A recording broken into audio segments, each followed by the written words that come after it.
शादी के 1 महीने बाद ही भाभी हर रात चुपके से घर से बाहर जाने लगी। मैंने पीछा किया तो सुनसान रास्ते पर उन्हें एक गैर मर्द के साथ देखा। पास जाकर जो सब पता चला, मेरे पैरों तले जमीन खिसक गई। नमस्ते दोस्तों, मेरा नाम विकास है, मेरी उम्र 24 साल है। आज मैं आपको अपने घर की एक ऐसी घटना सुनाने जा रहा हूँ जिसने मुझे रिश्तों की अहमियत और सबके जहर का असली मतलब समझाया। यह कहानी मेरे बड़े भैया आलोक और हमारी नई नवेली भाभी सुमन की है। अक्सर हम जो अपनी आंखों से देखते हैं उसे सच सच उससे बिल्कुल अलग होता है। मेरी भाभी सुमन देखने में जितनी खूबसूरत थी, उनका स्वभाव उतना ही रहस्यमय लगने लगा था।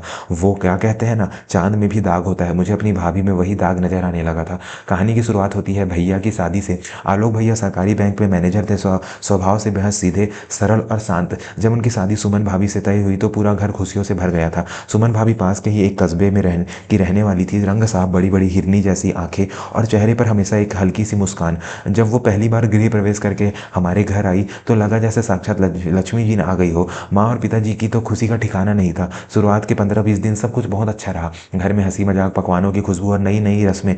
मैं भी अपनी भाभी की बहुत इज्जत करता था। वो मुझे अपने छोटे भाई जैसा ही मानती थी। लेकिन शादी के ठीक 1 महीने बाद चीज़ों में एक अजीब मोड़ लेना शुरू कर दिया। एक रात की बात है, गर्मियों के दिन थे तो अक्सर रात को हम सब छत पर टहलने जाते थे। उस रात करीब 1 बज रहा होगा। मुझे प्यास लगी तो मैं अपने कमरे से निकलकर रसोई की तरफ गया। तभी मेरी नज़र सीढ़ियों के पास वाले अंधेरे कोने पर पड़ी। वहाँ सुमन भाभी खड़ी थी। वो बहुत धीमे स्वर में फ़ोन पर किसी से बात कर रही थी। मेरी जिज्ञासा जागी, इतनी रात गए भाभी किससे बात कर रही हैं? भैया तो कमरे में सो रहे होंगे। मैंने दीवार की आड़ लेकर उनकी बात सुनने की कोशिश की। भाभी कह रही थी, देखो अभी मेरे पास इतने पैसे नहीं हैं, मैं कोशिश कर रही हूँ, प्लीज़ अभी आलोक को कुछ मत बताना, वो बर्दाश्त नहीं कर पाएंगे। मुझे थोड़ा वक्त और दो, मैं कल रात को मिलूंगी। यह सुनकर मेरे कान खड़े हो गए। पैसे और आलोक भैया से छिपाकर, और यह कल रात को मिलने वाली बात क्या थी? मेरा दिमाग तरह तरह की आशंकाओं से भर गया। क्या भाभी का शादी से पहले कोई चक्कर था? क्या वो किसी मुसीबत में है, या फिर वो हमारे भोले भैया को धोखा दे रही हैं? अगले दिन सुबह मैंने भाभी के चेहरे को गौर से देखा। उनकी आंखों के नीचे काले घेरे थे, जैसे वो रात भर सोई ना हो। नाश्ते की मेज पर जब भैया ने उनसे पूछा, सुमन तुम ठीक तो हो, बहुत थकी हुई लग रही हो, तो भाभी ने बस मुस्कुराकर बात टाल दी, जी बस थोड़ी सिर में भारीपन है, ठीक हो जाएगा। मैं चुप रहा, लेकिन मेरे मन का शक गहराता जा रहा था। दोस्तों, कहानी में आगे बढ़ने से पहले अगर आप भी मानते हैं कि परिवार में विश्वास सबसे बड़ी नींव होती है तो अभी हमारे चैनल को सब्सक्राइब कर ले और बेल आइकन दबाना ना भूले, ताकि ऐसी ही पारिवारिक कहानियां आप तक पहुंचती रहे। 2 दिन बाद की बात है। पिताजी ने घर के खर्च के लिए अलमारी में 10,000 रुपये रखे थे। शाम को जब पिताजी ने पैसे देखे तो उसमें से 2,000 रुपये कम थे। घर में हम 4 लोग ही थे, माँ, पिताजी, भैया और भाभी। मैं तो पूरे दिन कॉलेज में था। माँ पिताजी अपने ही पैसे क्यों लेंगे? शक की सुई सीधे सुमन भाभी पर गई, लेकिन मेरे पास कोई सबूत नहीं था। मैंने सोचा कि अभी कुछ भी कहना जल्दबाजी होगी, मुझे रंगे हाथों पकड़ना होगा। उस रात मैं जानबूझकर नहीं सोया। मैंने अपने कमरे की बत्ती बुझा दी और दरवाजे के दरार से बाहर नजर रखने लगा। घड़ी में 12:30 बजे थे। तभी भाभी ने कमरे का दरवाजा धीरे से खोला। सुमन भाभी बाहर निकली। उन्होंने एक साधारण सी सूती साड़ी पहनी थी और सिर पर पल्ला रखा हुआ था। उन्होंने चारों तरफ देखा कि कोई जाग तो नहीं रहा, और फिर दबे पांव मुख्य दरवाजे की कुंडी खोलकर बाहर निकल गई। मेरा दिल जोर जोर से धड़कने लगा। इतनी रात को एक नई नवीली बहू घर से बाहर कहाँ जा रही है? मैंने तुरंत अपनी चप्पलें पहनी और उनके पीछे पीछे चल दिया। हमारे घर से थोड़ी दूर पर एक पुराना बस स्टैंड है जो रात को बिल्कुल सुनसान रहता है। भाभी तेज कदमों से उसी तरफ जा रही थी। सड़क पर सन्नाटा था, सिर्फ कुत्तों के भौंकने की आवाज आ रही थी। मेरे मन में हजारों सवाल थे। क्या वो किसी प्रेमी से मिलने जा रही है? क्या वो घर का कोई कीमती सामान बेचने जा रही है?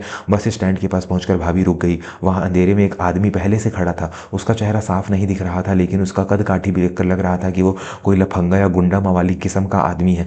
मैंने एक पेड़ के पीछे छिपकर सब कुछ देखा। भाभी ने अपने पल्लू की गांठ खोली और उस आदमी के हाथ में कुछ पैसे रखे। वो आदमी गुस्से में लग रहा था। उसने भाभी का हाथ पकड़ने की कोशिश की। मेरा खून खौल उठा। उस पल के लिए लगा कि अभी जाकर उस आदमी का सिर फोड़ दूं, लेकिन फिर मैंने देखा कि भाभी ने हाथ झटक दिया और हाथ जोड़कर उससे कुछ विनती करने लगी। भैया, अभी इतना ही इंतजाम हो पाया है, मेरी मजबूरी समझो। मेरी सास की तबीयत ठीक नहीं रहती और पति की सैलरी आने में वक्त है।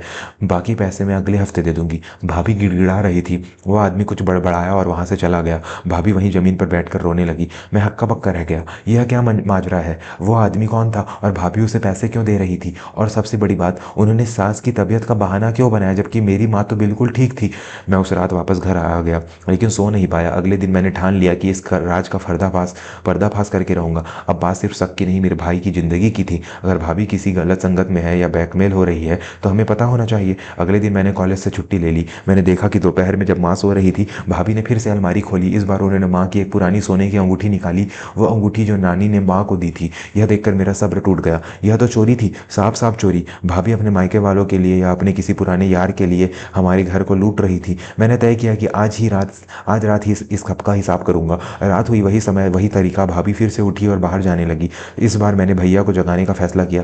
मैंने आलोक भैया को झकझोर कर उठाया। भैया उठो, जल्दी उठो, आपके साथ धोखा हो रहा है, मैंने फुसफुसाते हुए कहा। भैया हड़बड़ाकर उठे। क्या हुआ विकास, इतनी रात को क्यों चिल्ला रहे हो? भैया, भाभी अभी भी घर से निकली है और यह पहली बार नहीं है, वो रोज रात को जाती है। आज आपको अपनी आंखों से देखना होगा। भैया को विश्वास नहीं हुआ, लेकिन मेरे जोर देने पर वो मेरे साथ चल दिए। हम दोनों ने भाभी का पीछा किया। इस बार भाभी बस स्टैंड की तरफ नहीं, बल्कि कस्बे के बाहर बने एक पुराने खंडरनुमा मकान की तरफ गई।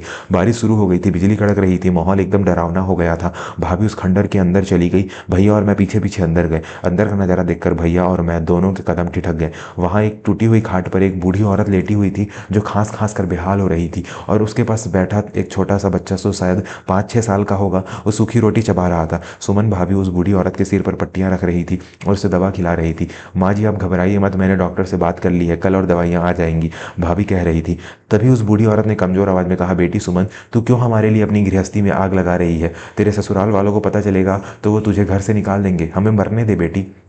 नहीं काकी, जब तक मैं जिंदा हूँ आपको और छोटू को कभी कुछ नहीं होने दूंगी। भैया ने मरते वक्त मुझसे कसम ली थी। भाभी रोते हुए बोली। भैया और मैं अब तक दरवाजे पर ही खड़े थे। भैया ने आगे बढ़कर कड़क आवाज में पूछा, सुमन, यह सब क्या है? भाभी की चीख निकल गई। वो पलटी और हमें देखकर उनका चेहरा सफेद पड़ गया। वो दौड़कर भैया के पैरों में गिर पड़ी। माफ कर दीजिए जी, मुझे माफ कर दीजिए, मैंने आपसे झूठ बोला, चोरी की, लेकिन मेरे पास कोई रास्ता नहीं था। वो फूट फूट कर रोने लगी। दोस्तों, आगे क्या हुआ यह जानने से पहले अगर आपको कहानी में मोड़ पसंद आ रहे हैं तो वीडियो को लाइक जरूर करें। आपका एक लाइक हमें ऐसी कहानियां लिखने का हौसला देता है। भैया ने उन्हें उठाया और पूछा, शांत हो जाओ सुमन और सच सच बताओ, यह कौन है? तब भाभी ने जो बताया उसे सुनकर मेरी आंखों में आंसू आने गए और मेरा सिर शर्म से झुक गया। भाभी ने बताया, जी यह मेरे सगे बड़े भैया की सास है और यह उनका बेटा है। मेरे भैया और भाभी की पिछले साल एक एक्सीडेंट में मौत हो गई थी। उनके जाने के बाद इन दोनों का कोई सहारा नहीं बचा। इनके रिश्तेदारों ने इनकी जमीन जायदाद हड़प ली और इन्हें घर से निकाल दिया। यह भीख मांगकर गुजारा कर रहे थे। भाभी ने सिसकते हुए आगे कहा, शादी से पहले मैं अपनी ट्यूशन की कमाई से इनका पेट भरती थी, लेकिन शादी के बाद मेरे पास कोई कमाई नहीं थी। वह बीमार पड़ गई। अगर मैं इनका इलाज नहीं कराती तो यह मर जाती। मैंने आपसे इसलिए नहीं बताया क्योंकि मुझे डर था कि आप लोग सोचेंगे कि नई बहू अपने साथ मुसीबत और बोझ लेकर आई है। मुझे लगा आप इन्हें स्वीकार नहीं करेंगे। वो जो आदमी उस रात दिखा था वो कोई गुंडा नहीं बल्कि उस मकान का मालिक था, जो किराया न मिलने पर इन्हें निकालने की धमकी दे रहा था। और वो माँ की अंगूठी भाभी ने बेची नहीं थी, बल्कि गिरवी रखकर उस बच्चे की स्कूल की फीस और दवा का इंतजाम किया था। मैं कल ही अंगूठी छुड़ाने वाली थी, मेरी सिलाई के पैसे मिलने वाले थे। सुमन भाभी ने हाथ जोड़ते हुए कहा। वहां सन्नाटा छा गया। उस टूटे हुए मकान में सिर्फ बारिश की आवाज आ रही थी। मैं अपने आप को कोस रहा था। मैंने अपनी भाभी के बारे में क्या क्या गंदा सोचा था। मैंने उन्हें चरित्रहीन समझा, चोर समझा, जबकि वो तो एक देवी जैसी थी जो अपने मरे हुए भाई का फर्ज निभा रही थी। आलोक भैया की आंखों में भी आंसू थे। वो उस बूढ़ी औरत के पास गए, उनके पैर छुए और बोले, काकी, आज से आप अनाथ नहीं हैं। और सुमन, मुझे तुम पर गर्व है, लेकिन दुख भी है कि तुमने मुझे इतना पराया समझा कि इतनी बड़ी बात छुपा दी। भैया ने अपनी जेब से पर्स निकाला और उस मकान मालिक का सारा हिसाब उसी वक्त करने का वादा किया। उस रात उन दोनों को अपने साथ घर ले आए। जब माँ और पिताजी को यह सब पता चला तो पहले तो वो हैरान रह गए। माँ ने वो अंगूठियों के बारे में सुना तो वह चुप हो गई। मुझे लगा अब घर में कलेश होगा, लेकिन माँ ने आगे बढ़कर सुमन भाभी को गले से लगा लिया और रोते हुए कहा, पगली, तूने हमें इतना कठोर समझ लिया। जो बहू दूसरों का दुख अपना समझकर इतनी सेवा करती है, उससे अच्छी बहू मेरी किस्मत में हो ही नहीं सकती। अंगूठी तो फिर आ जाएगी पर किसी की जान नहीं आती। उस दिन के बाद से हमारे घर का नक्शा बदल गया। वो छोटा बच्चा अब हमारे घर की रौनक है। सुबह भाभी अब छिप कर नहीं बल्कि सबके सामने उनकी सेवा करती है। और मैं अब अपनी भाभी को सिर्फ भाभी नहीं बल्कि माँ के बराबर दर्जा देता हूँ। कहानी की सीख, मोरल।